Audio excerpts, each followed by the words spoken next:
டே ஓகேங்களா. இப்போ வந்து ஃபைட் டெக்னிக் பற்றி நம்ம பார்க்குறோம். ஃபைட் டெக்னிக் வந்து போன டைம் வந்து இந்த டெக்னிக் பற்றி பார்த்தோம். இப்போ வந்து இப்படி பஞ்ச் பண்ணா அதை தடுத்து அடுத்து நான் வந்து இப்படியே வந்து தாக்கலாம் அப்படின்னு பற்றி பார்க்குறோம். ஓகேங்களா. இப்போ வந்து பஞ்ச் பண்ணா ஃபுல்லாக வரும். நம்ம வந்துட்டு விளக்கணும், எல்லாத்தையும் பஞ்ச் பண்ணணும். ஓகேங்களா. நிறுத்திக்கிறோம். பஞ்ச் முன்னாள் வருது, முன்னாள் ஸ்டெப்பிங் பஞ்ச் இப்படி போயிடணும்.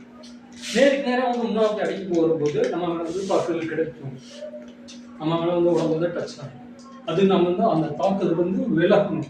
விலகுற போது நமக்கு என்ன ஆகுது அப்படின்னா, நம்ம விலகுறது அடி வந்து தற்காத்துக்கிறோம். அடுத்து வந்து அடிக்கிற தீ வந்து சரிங்க, அதாவது நில தடுமாறுவாங்க. தடுமாறும் போது நம்ம ஈஸியாக அவங்க டைப் பண்ண முடியும், வாங்கி எடுக்கணும். எப்படி செய்யலாம் பாருங்க.